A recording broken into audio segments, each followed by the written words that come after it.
Stop reminding me what you did." His words were sharp, tossed carelessly across the polished kitchen like crumbs brushed from a table. I froze, broth still warm in the container I carried, the steam rising in faint white curls that smelled of garlic and ginger. Outside, a street vendor shouted about fresh bread. The clatter of passing scooters rattled the air, yet inside this gleaming apartment, the silence that followed his sentence was heavier than stone. I hadn't planned to say it out loud. The memory simply slipped past my lips the winter when I sold the only pair of earrings I owned so he could have the books his teacher insisted were necessary. They were my mother's earrings, small golden drops with tiny dents, given to me on my wedding day. I had touched them with pride each time I wore them, believing they were proof that I too carried a trace of elegance into my simple life. The jeweler's shop smelled of polish and cold metal that morning. He didn't look me in the eye when he quoted a price, one that stripped the earrings of their history but gave me just enough to buy those heavy blue volumes. I remember pressing the paper bag of books into my son's hands, and how his fingers trembled as if he were holding more than paper and ink. He hugged them to his chest, and for me, that silent embrace was thanks enough. But today, standing taller than me, dressed in a crisp shirt that spoke of success I once dreamed for him, he dismissed my sacrifice as though it were nothing more than a bothersome pebble underfoot. His arms crossed, his eyes averted. He wouldn't even look at the woman who had stayed awake countless nights counting coins, stretching meals, and stitching his torn school uniform under the dim light of a flickering bulb. The kitchen smelled faintly of coffee and soap. A clock ticked from the wall, its hand slicing time into pieces I suddenly felt I had wasted. My broth cooled, untouched, while a framed degree glimmered in the sunlight near the window, a shining monument to years built on my quiet, unacknowledged sacrifices. I wanted to remind him not of debt, but of love. I wanted to say that every time the rain dripped through our leaking roof, I made it into a game so he wouldn't feel poor, so he would laugh before sleep. I wanted to ask if he remembered my frozen hands, red from scrubbing laundry so his school shoes would gleam, but none of these words reached my mouth. Instead, I stood still, a quiet shadow in the house of the boy who no longer needed me. And in that silence, pierced only by the distant laughter of a child in the hallway, I wondered, when did a mother's sacrifice become something to be ashamed of? Before marble countertops and framed degrees, there was the little house with peeling paint, where every sacrifice was stitched into the walls like invisible thread. It smelled of wood smoke in winter, of damp earth after rain, and of boiling rice that never quite filled our bellies. I can still hear the low hum of the old fan wobbling on its stand, pushing warm air around the room as if it could trick us into believing the summer nights were bearable. In those years, I woke before the first rooster crowed. My fingers were raw from washing laundry for the neighbors, my back bent from scrubbing floors, but my heart carried a stubborn pride. My son would never see me falter. His shoes would shine, his uniform would be pressed, and his lunchbox, though simple, would hold something warm. I remember giving him the last egg, pretending I wasn't hungry. He never noticed, and I was glad. A mother's hunger was easier to bear than the sight of her child's disappointment. The house was small, but it was ours. I painted the front door a faded blue, not because we could afford paint, but because I traded 2 days of work to a vendor for a half-empty can. That door was the line between the world's cruelty and the fragile cocoon I tried to build. Inside, I taught him to read under the dim light of a single bulb, his voice stumbling over each word, my heart swelling with each syllable. Books were expensive, so sometimes I copied whole chapters by hand, my writing cramped and uneven, but enough for him to learn. There were happy sounds, too. His laughter when rain leaked through the roof and we placed a pot to catch the drops, turning the dripping into a rhythm we counted until he fell asleep. Or the nights when we boiled sweet potatoes and he said they tasted better than any feast. I carried those words like medals, proof that love could disguise poverty. But there were cracks in the glass even then. Relatives would whisper that I spoiled him too much, that he would forget who made him strong. Once his cousin mocked the patched elbows of his shirt, and though he said nothing, I saw the sting in his eyes. I worked harder the next day, determined that he would never again feel lesser. And yet, even in those moments, small seeds of distance were sown. He grew taller, his eyes reaching past me to a world I could not touch. He began to look embarrassed when I walked him to school in my faded clothes. He stopped inviting his friends home. Still, I told myself this was the price of progress, that one day he would look back and see every unnoticed sacrifice like stepping stones carrying him across the river of hardship. I clung to that belief the way one clings to a fraying rope, and while my body aged, my earrings sold, and my hands stiffened from work, I thought foolishly, perhaps that love would be remembered as clearly as the scar on his knee from when he fell running home to me. But now, standing in his new kitchen with the broth cooling on the counter, I am forced to wonder, if he has forgotten the little house of sacrifices, what else will he choose to forget? It began so quietly, the way erosion reshapes stone without sound. At first, my son's requests felt like ordinary gestures of family life. "Mama, can you watch the baby for a few hours?" "Mama, could you help with the laundry? The machine's full." I said yes without hesitation, my lips forming the word before my mind even caught up. It was natural I had always said yes. But the hours grew longer, the tasks multiplied. Soon I was spending entire days in their apartment, tending to every corner of their lives as if it were my own. I rocked the baby until my arms ached, folded tiny clothes that smelled of detergent I could never afford, and cooked meals that filled the house with the scents of garlic, onion, and simmering broth. Their neighbors began to nod politely when they saw me in the hallway, not as a guest, but as though I lived there another piece of furniture, another quiet fixture. One afternoon, I overheard my daughter-in-law laughing on the phone. Her voice was light, effortless, like silk gliding through the air. "It's perfect," she said. "We don't need to hire anyone. His mother does everything." The word struck harder than any slap. I stood in the kitchen, hands wet from peeling potatoes, and felt my chest tighten. I wasn't mama in that sentence. I was free labor, a convenience. When my son returned that evening, I tried to hint at how tired I was. "My knees ache a little these days," I said softly as I set the rice on the table. He barely looked up from his phone. "You should exercise more. It helps." Then he asked if I could stay overnight because they wanted to catch a late movie. I swallowed my protest. The baby's crib was in the corner waiting for me. I remembered the tiny house where he once curled up against me, begging me not to leave when I had to work night shifts. "Don't worry," I would whisper. "I'm always here." And now, even as my bones begged for rest, I kept my promise. I was always here. The next morning, as I scrubbed dishes, I found a pair of golden earrings resting in a small dish near the sink. They weren't mine, of course his wife's. They caught the sunlight, gleaming in a way my mother's earrings never would again. I stared at them until the water in the sink turned cold. For a moment, my reflection wavered in the surface of the dishwater. An older woman with lined skin, hands cracked from years of labor, eyes still foolishly waiting for gratitude. The baby's cry snapped me back. I wiped my hands, picked him up, and held him close. His tiny fingers clutched my collar, as though I was the only world he trusted. My heart ached with both joy and sorrow. For him, I could still give everything. But behind me, from the other room, I heard my son's voice, sharp with impatience. "Mama, hurry up, we're running late." And I wondered if I had truly raised a son, or if I had unknowingly raised a master who only learned how to command. It was a Sunday morning when the request turned into something sharper.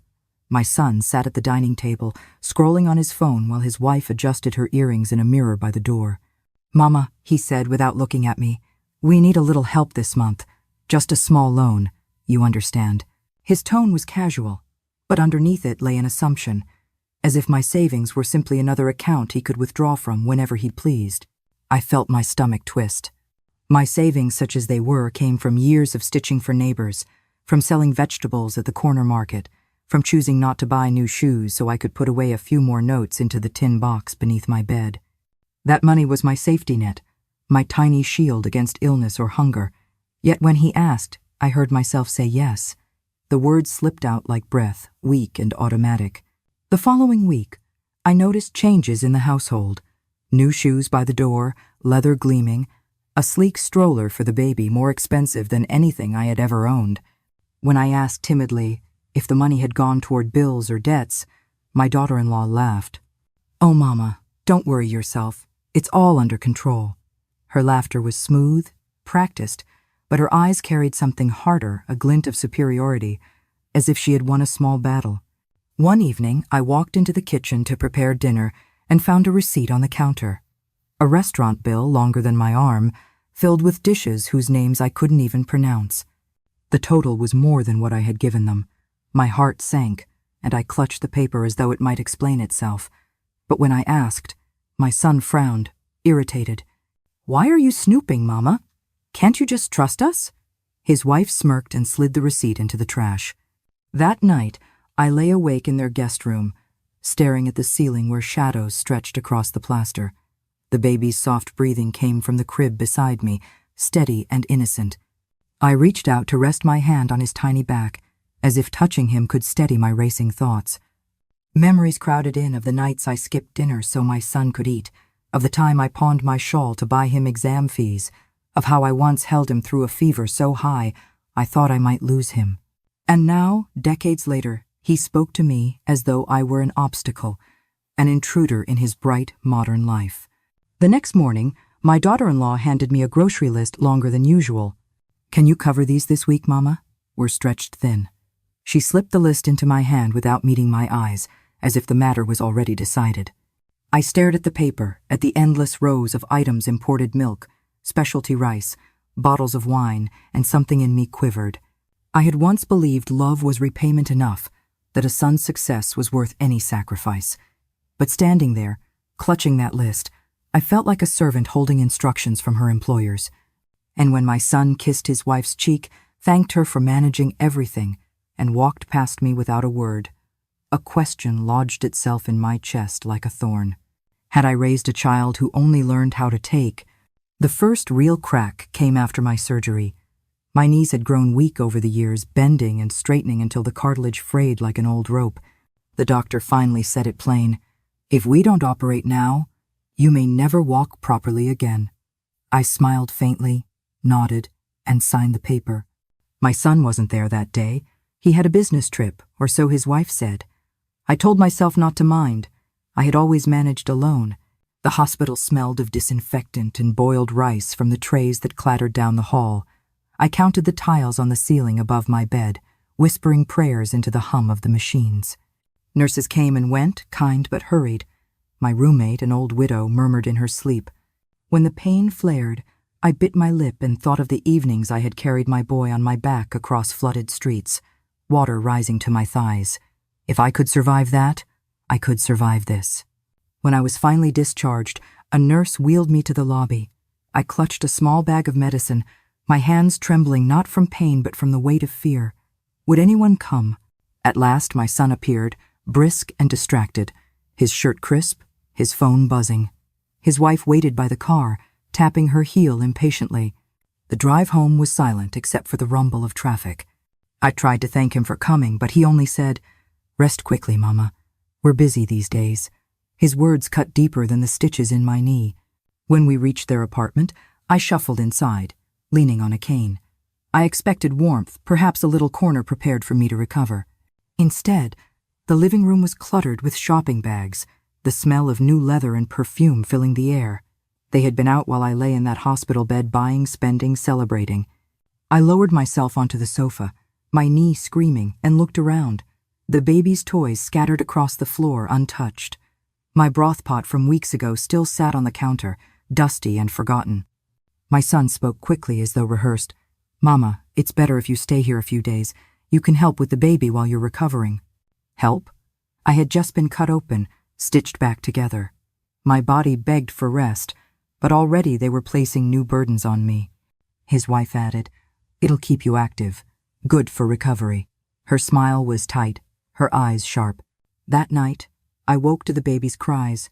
My knee throbbed, but I forced myself up, cradling him against my chest.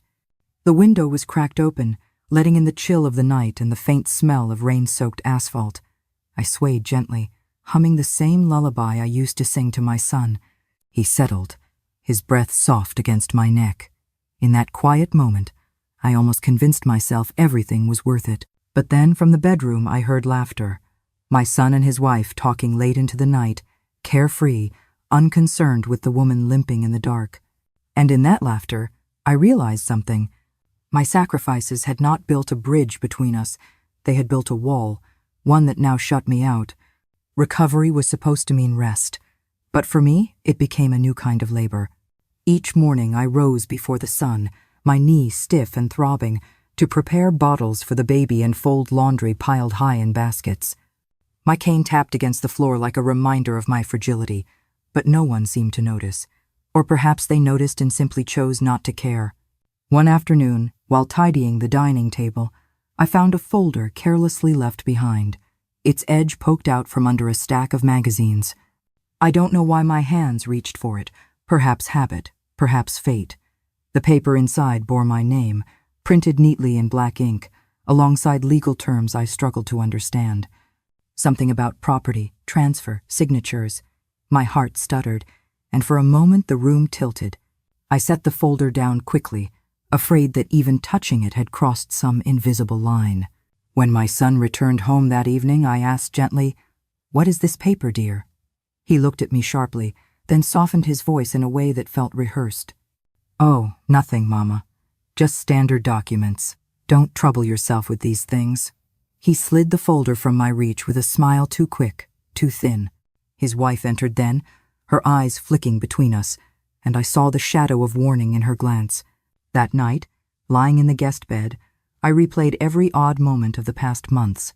The whispered phone calls cut short when I entered the room, the sudden silences at family gatherings. The way my daughter-in-law watched me with a gaze that weighed, measured, calculated. I remembered the grocery list, the receipt in the trash, the earrings gleaming in their dish. Each piece clicked into place like stones, forming a wall around me. The rain tapped against the window, steady and cold. I thought back to the earrings I had sold all those years ago, how I had told myself it was only gold, only metal, nothing compared to his future. But now I began to wonder if those earrings had been the first brick in this wall, my sacrifices becoming his entitlement, each one erasing a little more of my worth. I turned on my side, clutching my knee as it pulsed with pain. In the dark, the baby stirred in his crib, whimpering. I reached for him, held him close, and whispered the lullaby again. His tiny body relaxed against me, his breath even. In his warmth, I felt both comfort and dread. Comfort because he still needed me, dread because one day he too might learn to forget. And with that thought, a question coiled tighter around my chest. If my own son could erase my sacrifices with a single sentence, what future awaited me in a house where love had already been rewritten in ink? The humiliation came not in whispers this time, but in front of everyone. It was a family dinner, the kind my son insisted upon hosting to display his new apartment. The table was set with dishes that gleamed, porcelain so fine I was almost afraid to touch it. Aromas of roasted meat and rich sauces filled the air, flavors I had rarely tasted, certainly never cooked. His wife fluttered about like a hostess from a magazine, pouring wine and laughing too loudly.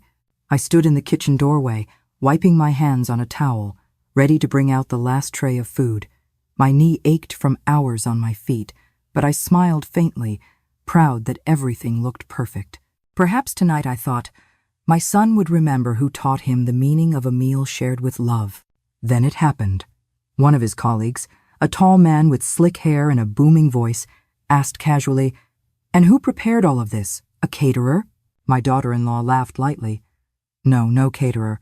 His mother does it all. She practically lives here, cooking and cleaning. It saves us a fortune." The words, coated in sweetness, landed like shards of glass. Laughter erupted around the table, the kind of polite chuckling people share when they don't know where to look.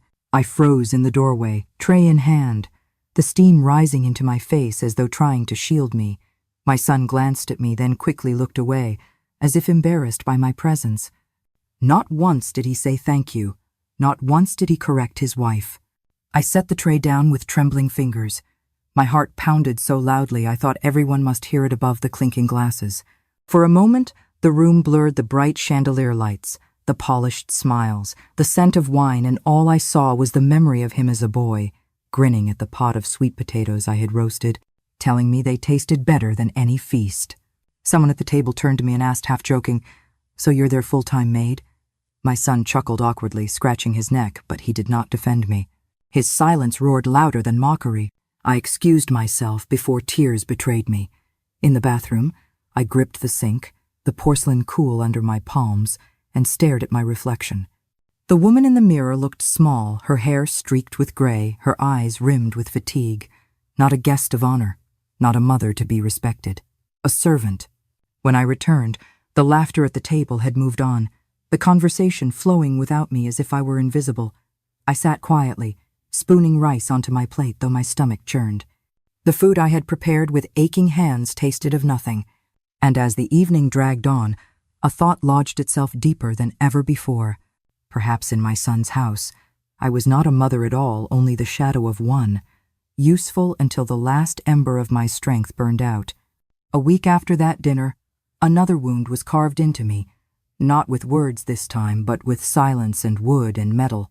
I had gone out early that morning to the market, balancing a basket heavy with vegetables. My knee protested each step, but I pressed on, imagining the soup I would make for the baby, the smell of herbs filling the kitchen.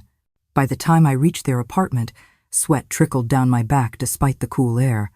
I climbed the stairs, clutching the rail for support, and reached the door. I tried my key, an old worn copy my son had given me months ago, but the lock resisted. I jiggled it, tried again, pressed harder. Nothing. Confused, I knocked lightly. No answer. Louder this time. Still nothing. Finally, after minutes that stretched like hours, my daughter-in-law opened the door. Her face was painted with irritation. "Oh, Mama, we changed the locks, didn't he tell you?" The words sliced through me. Changed the locks. As if I were a stranger, a trespasser. I stood there in the hallway, the basket of vegetables weighing down my arms, the smell of cilantro and onions rising like a cruel reminder of my wasted effort. She stepped aside reluctantly. "Come in, but next time please call first. We need our privacy." Her tone was polite enough to outsiders, but I could hear the iron underneath. When I entered, my son was on the sofa, scrolling his phone. He looked up briefly. "Oh, Mama, sorry. I thought I mentioned it. It's just for security." His voice was flat, distant.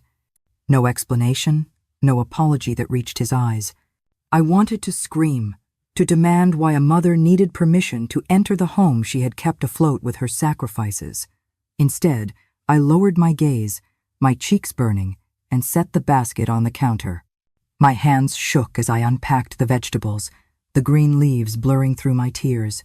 That night, I lay in the guest room listening to the muffled laughter coming from behind their bedroom door. The sound carried through the walls, bright and careless. I turned my face to the ceiling, the plaster cracked slightly at the corner, and whispered to myself, "So even a key can be taken away." The baby stirred in his crib, and I rose, though my knee flared with pain. I held him close, breathing in the sweet, milky scent of his skin. His tiny fingers clung to me, as if I were still necessary to someone. My tears fell silently into his blanket. But as the night stretched on, one thought circled endlessly in my mind. If my son could lock me out once, what else might he decide to shut me away from? It was during the baby's first birthday banquet that the shame cut the deepest. The hall shimmered with decorations, gold balloons, silk banners, a cake taller than the child himself. Relatives, colleagues, and friends gathered, their voices blending into a chorus of congratulations. Cameras flashed, laughter rang out, glasses clinked. It should have been a night of pride for me, the grandmother who had held that child through feverish nights and sung him to sleep. But when I arrived, clutching a small red envelope with the last of my savings tucked inside, I found no seat with my name. Tables were arranged neatly, each labeled, each filled with smiling faces. I searched, circling slowly, cane tapping against the polished floor. Finally, I asked one of the servers. She glanced at the list and said almost apologetically, "I'm sorry, ma'am, your name isn't here." My son was across the room laughing with his colleagues. I waved hesitantly, but he didn't notice. His wife approached instead, her smile thin as paper. "Mama, there was some confusion with the seating. You don't mind, do you? You can sit near the back with the staff. It's quieter there." She gestured toward a small table near the kitchen doors, where servers rested their trays. Heat rushed to my face, but my feet carried me forward without protest.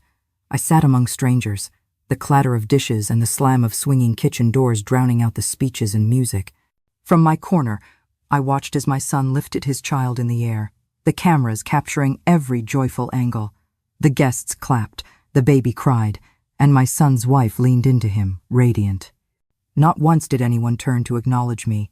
I tried to focus on the food, but each bite turned to ash in my mouth. My envelope sat heavy in my lap, its weight no longer comforting.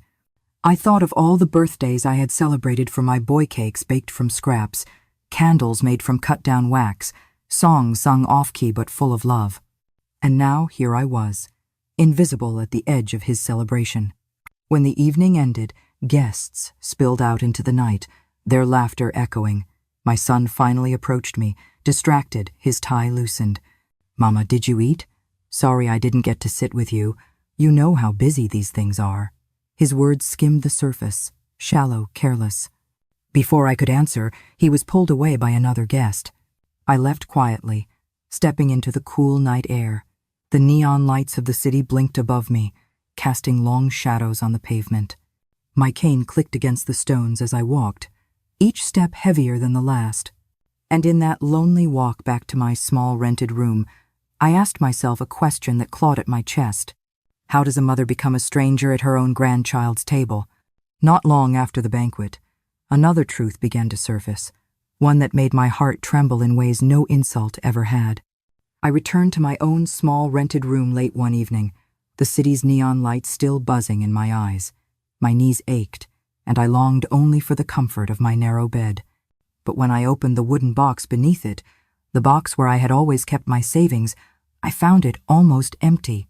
The notes I had folded so carefully over years, each one a promise of safety, had vanished. Only a few wrinkled bills remained, fluttering like dry leaves. My hands shook as I lifted the box closer, as if money might be hiding in the corners. Nothing. A cold wave of fear swept through me. That money was my shield, my dignity, the last proof that I could still take care of myself without begging. I searched my memory. Who could have taken it? I never left the box unlocked. Only my son had been in my room the week before, helping me organize while I rested after a dizzy spell. He had smiled so warmly, telling me to trust him, telling me I shouldn't worry about small things anymore. My chest tightened. Could it be? No, surely not. But the doubt clung to me like a second skin. The next morning, I asked him carefully, "Son, did you happen to move some of my money? I can't seem to find it." His face hardened instantly, his eyes flashing annoyance. "Mama, what are you implying? Why would I need your scraps of savings?" The words were like stones, heavy and cold. I stammered, "I just thought maybe you saw it." He cut me off. "Stop obsessing over the past. You're imagining things." His wife entered then, carrying the baby, and gave me a look sharp enough to pierce glass. "Mama, don't upset him. He has enough stress at work. Money is meant to be used, not hoarded." She bounced the baby on her hip and walked away, leaving her words hanging in the air like smoke. I stood frozen in the kitchen, the kettle hissing behind me. My fingers curled around the edge of the counter, steadying myself. My savings, my years of quiet sacrifice dismissed as scraps, as hoarding. That night, I lay awake, staring at the ceiling. Every sound of the city outside, cars honking, dogs barking, rain dripping, seemed to mock me. My thoughts circled endlessly. If he could take what was mine, and deny it with such ease, what else might he already have taken without me knowing? And a darker question rose, one I could not push away. Had my love not only been forgotten, but also stolen piece by piece, until nothing of me remained? It was Mrs. Tran, the neighbor from 2 doors down, who first gave me words to match my suspicions. She was a quiet woman, widowed long ago, with eyes that had seen too much. One afternoon, as I struggled up the stairs with a bag of groceries, she hurried forward to help me. We sat together on the landing, catching our breath, the smell of fresh cilantro rising from my bag. "Mama," she said softly, using the same word my son once used with warmth. "Forgive me, but I must tell you something." Her voice trembled as though she were balancing on a thin rope. "Last week I saw your daughter-in-law at the notary office. She had a folder with your name on it. I didn't mean to pry, but when she stepped away I glanced at the cover. It said, 'Transfer of property.' Her words struck like thunder in my chest. My cane slipped from my hand, clattering against the floor. I stared at her, my throat dry. "Property?" I whispered. "But I have nothing left except my name."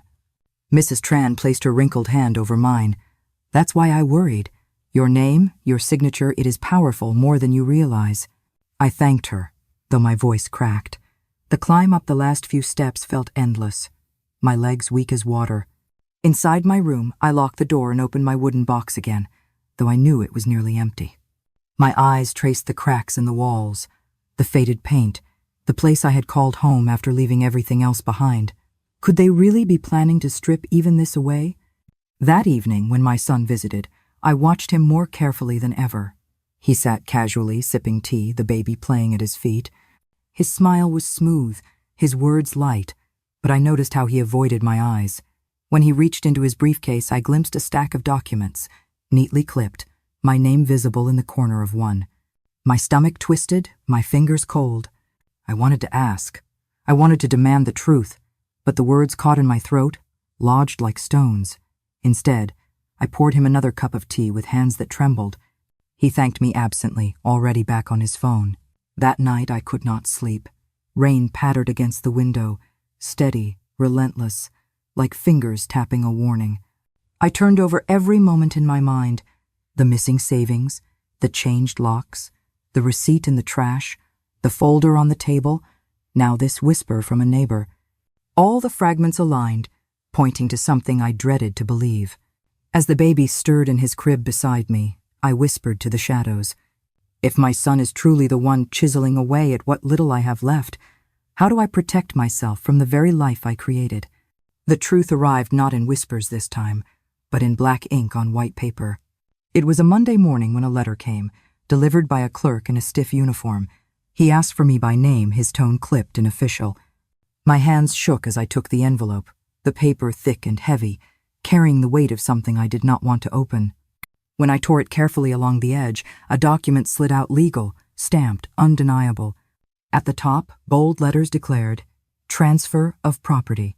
Beneath it, my name stared back at me, written in a handwriting that looked eerily like mine. My heart jolted. I had not signed this. I had never even been asked. Yet there it was, my identity twisted into proof against me. I sank into my chair, the paper rattling in my trembling hands. My breath came shallow, my chest tight, as though the walls themselves had begun to close in. Later that evening, I confronted my son. My voice was barely a whisper. "Why is my name on this? Who signed it?" For a moment, his eyes flickered, just a moment, but enough. Then he forced a smile, smooth as glass. "Mama, you must be confused. We explained this to you weeks ago, don't you remember? You agreed. It's all for convenience, to make things easier for the family." My knees nearly gave out beneath me. "No," I said, clutching the paper like a lifeline. "I would remember. I never agreed to this." From the corner, my daughter-in-law's voice sliced in, calm but cold. "Mama, don't make trouble. It's already done. Think of your grandson. This house, this life, it's for him. Isn't that what you always wanted?" The room spun. My grandson's tiny toy car rolled across the floor, its wheels clattering against the baseboard, oblivious to the storm. My son looked at me with a mix of irritation and weariness, as if my protests were nothing but noise. I pressed the paper against my chest, the stamp digging into my palm, and whispered, "You've taken everything, even my name." Neither of them answered. The silence was thick, suffocating, broken only by the baby's cry from the bedroom. My daughter-in-law rose, her heels clicking against the floor, and disappeared into the child's room. My son stayed where he was, staring at his phone, as though my despair were too trivial to deserve his gaze. And in that silence, a truth heavier than any burden settled on me. I was no longer just forgotten, I was erased. It was during the mid-autumn festival that the final mask slipped. The apartment glittered with lanterns shaped like rabbits and stars, their soft glow dancing across the walls. Guests poured in, relatives, colleagues, neighbors, all gathered to admire my son's success and the life he had built. The air was thick with the scent of roasted duck, mooncakes, and expensive wine. I busied myself in the kitchen, refilling trays, arranging fruit, pouring tea. My knee ached, but I smiled faintly, the way an old servant might. The guests passed by me without notice, as though I were part of the furniture. Only once did someone ask, "Oh, is she the maid?" And my daughter-in-law, with her flawless smile, replied, "She's family, but yes, she helps us a lot." The laughter that followed pressed against my chest like a blade. Later that evening, as the music softened and the guests gathered for speeches, my son raised his glass. His words were smooth, confident, polished. He spoke of hard work, determination, the sacrifices he had made to reach this point. Each sentence was a stone laid into a monument of his own making. My name was never mentioned. And then came the twist. With pride in his voice, he gestured toward the large screen where a slide appeared, property under our family's name. Photographs of documents flashed, one of them bearing my signature, bold and clear. Gasps of admiration filled the room. "So responsible. Such foresight," guests murmured.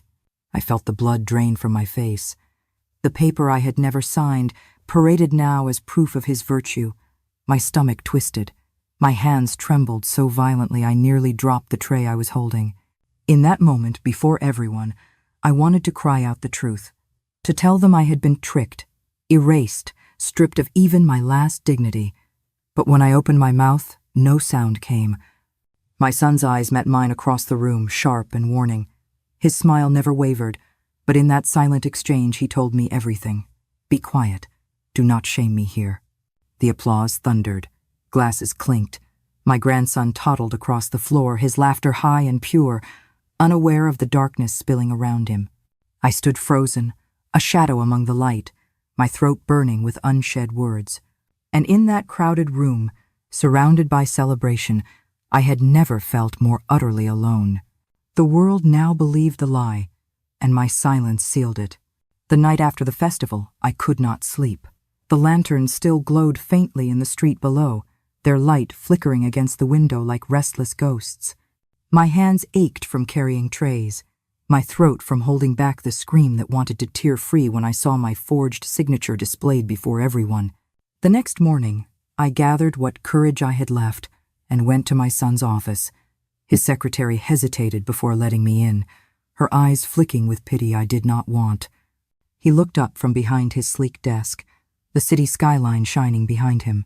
For a moment, I saw the boy who once clutched schoolbooks bought with my earrings. But the look in his eyes now was one I had never seen before, calculated, cool, distant. I placed the document on his desk. My voice was steady, though my heart thundered. "Tell me the truth. Did you sign this for me? Did you take my name?" He leaned back, folding his hands, and sighed as if I were a stubborn child. "Mama, please. You should be grateful. Everything I do for this family. That house, that land, it means nothing in your hands. But with my name, it can build a future for my son." My knees weakened. But it was mine, the only thing I had left. His eyes hardened. "No, Mama, it was always mine. You only kept it warm until I was ready. Stop clinging to the past." The words sliced deeper than any knife. All those years I had believed I was building something for both of us, for him, for his future, but with respect for the life I had poured into it. Now I realized he did not see me as a giver, but as a placeholder, not a mother, but a vessel that had already outlived its use. Before I could reply, the door opened, and my daughter-in-law entered, carrying the baby. She kissed my son lightly, then glanced at me with cool triumph. "Mama, you should rest. The stress isn't good for your health. We'll take care of everything now." I looked at the child in her arms, my grandson, his eyes bright and unknowing. He reached a tiny hand toward me, and my heart cracked open. But she shifted him away, gently but firmly, as if even his affection needed to be redirected. I stood there, the walls of the office pressing in, the city roaring beyond the glass windows, and realized the final twist. The betrayal was not an accident, not a mistake. My own son, the boy I had raised with every breath of my life, had chosen to erase me with his own hand. I don't remember leaving his office, only the blur of lights, the elevator's metallic hum, and the city air pressing heavy against my chest. My cane struck the pavement in uneven rhythms as I walked, each step trembling beneath the weight of a truth I could no longer deny. That night, back in their apartment, the storm inside me finally broke. My son had returned late, his tie loosened, his wife humming as she laid the baby down. I sat waiting in the living room, the forged papers clutched in my lap like a wound that wouldn't stop bleeding. When he saw me, his smile faltered. "Mama, not this again." The words ignited something fierce. My voice, raw and shaking, tore through the silence. "Not this again? You stole my name. You stole my life. I gave you everything, my earrings, my hunger, my youth, and now you take the last of what I own. And you stand there as if I should thank you?" My hands shook, the papers rattling. Tears blurred my vision, but the words poured out like a flood breaking its dam. "Do you remember the nights you slept on my chest because we had no blanket? Do you remember the rain dripping through the roof, and how I made a game of counting each drop so you could laugh instead of cry? Do you remember, or do you only remember what more you can take from me?" The room fell silent, except for my ragged breathing. My daughter-in-law appeared in the doorway, arms crossed, her eyes hard. My son's jaw tightened. "Mama," he said coldly, "enough. You're embarrassing yourself." Something inside me cracked then, not quietly, but loudly, like glass shattering across the floor. I rose too quickly, my knee screaming, my body swaying.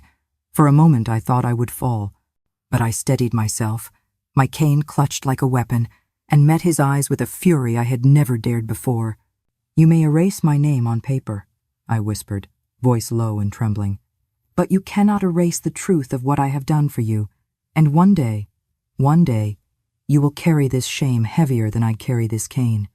The baby stirred in the next room, crying faintly, his small voice piercing the heavy silence. No one moved to comfort him. The sound lingered in the air, raw and unrelenting, a mirror of my own breaking heart. I turned away before they could see me fall apart, limping toward the guest room, my tears trailing behind me like a shadow I could no longer hide. And for the first time in my life, I felt not only forgotten but utterly unwanted. The days that followed blurred together, heavy and gray. After that night, the house grew quieter, not from peace, but from avoidance. My son no longer looked me in the eye. His wife spoke to me only in clipped sentences, her words like knives wrapped in silk. Even the baby was kept from me more often, as if my arms were no longer safe enough to cradle him. I moved through the apartment like a ghost, tidying corners no one noticed, cooking meals no one thanked me for, sitting alone in the guest room with my cane leaning against the wall. My knee still throbbed, but the ache in my chest was sharper. Every sound reminded me of what had broken. The clink of glasses in the dining room became echoes of that banquet where my name was erased. The creak of the door became the memory of a lock that no longer belonged to me. One afternoon, I ventured back to my small rented room, needing air that wasn't laced with disdain. Dust clung to the furniture, the window stuck halfway open, the air stale but familiar. I sat on the narrow bed, staring at the wooden box beneath it. Empty now, stripped of its savings, it looked like a coffin for all I had once hoped to keep. A knock startled me. It was Mrs. Tran, the neighbor who had once warned me. She carried a small bowl of congee still steaming. "You look tired, Mama," she said softly. "You should rest here, not there. That place, it's not yours anymore." Her words, though kind, pierced me. Not mine anymore. Not my home, not my name, not even the affection of the child I raised. I nodded weakly, swallowing the sob that rose in my throat. That evening I returned to my son's apartment only to find the door already locked, the lights dim inside. I knocked once, twice, no answer. Finally, the door opened a crack my daughter-in-law's face, cold and composed. "Mama, it's late. We need space. Why don't you stay at your room for a while? We'll call you if we need anything." The door shut before I could reply. I stood in the hallway, clutching my cane, the corridor light buzzing faintly above me.